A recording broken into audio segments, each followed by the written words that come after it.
BJP में शामिल होने के बाद अखिलेश पर अपर्णा का हमला। क्या अखिलेश यादव का समीकरण बिगाड़ पाएंगी अपर्णा यादव? सियासी परिवार में मतभेद होना या फूट पड़ना कोई नई बात नहीं है। एक परिवार में वैसे तो कई सदस्य रहते हैं, लेकिन जैसे ही उत्तराधिकारी घोषित करने की बारी आती है तो बवाल मच ही जाता है। ऐसा होने के पीछे असली वजह परिवार के मुखिया का झुकाव किसी एक बेटे की ओर होना होता है। मुलायम परिवार के साथ भी कुछ ऐसा ही होता दिखाई दे रहा है, लेकिन चुनाव से ठीक पहले मुलायम परिवार को अपर्णा के इस कदम से झटका जरूर लगा है।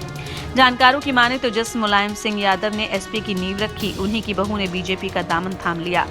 वैसे तो सियासत में पाला बदलना कोई पहली बार नहीं हुआ है, लेकिन यूपी चुनाव से ठीक पहले इस तरह के घटनाक्रम जनता को संदेश देने के लिहाज से अहम हो जाते हैं।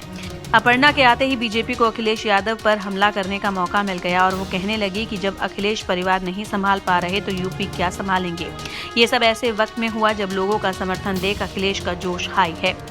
जानकार कहते हैं कि अपर्णा 2017 के चुनाव में लखनऊ कैंट से एसपी के टिकट पर चुनाव लड़ चुकी हैं। तब उन्हें कांग्रेस से बीजेपी में आई रीता बहुगुणा जोशी ने हराया था। रीता बहुगुणा जोशी को 95,000 वोट मिले थे तो अपर्णा के पक्ष में 61,000 वोट पड़े थे। ऐसे में अपर्णा के आने से बीजेपी का जनाधार बढ़ने की कोई उम्मीद नहीं है और न ही वो पार्टी के लिए कोई नहले पे दहला जैसी स्थिति पैदा कर पाएंगे। लेकिन इतना जरूर है कि चुनाव के मौसम में एसपी के घर में सेंधमारी ही बीजेपी का सबसे बड़ा संदेश होगा। ये भी तय है कि इसे चुनावी मंच पर बीजेपी के नेता अपने अंदाज में भुनाएंगे। जहां तक अखिलेश के नुकसान की बात है तो ये पहली बार नहीं है जब मुलायम परिवार के किसी सदस्य ने एसपी से अलग राह चुनी। पिछले विधानसभा चुनाव से ठीक पहले मुलायम परिवार का झगड़ा हुआ था। अखिलेश यादव और चाचा शिवपाल यादव के बीच बात हद से ज्यादा बढ़ गई, जिसके बाद शिवपाल ने नई पार्टी बना ली, लेकिन अखिलेश को उससे कोई फर्क नहीं पड़ा। हालांकि इस चुनाव में दोनों साथ आ रहे हैं। मुलायम सिंह यादव की ओर से कोशिश की गई है कि परिवार में कोई टूट ना हो।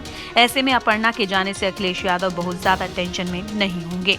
इंडिया न्यूज वायरल की रिपोर्ट।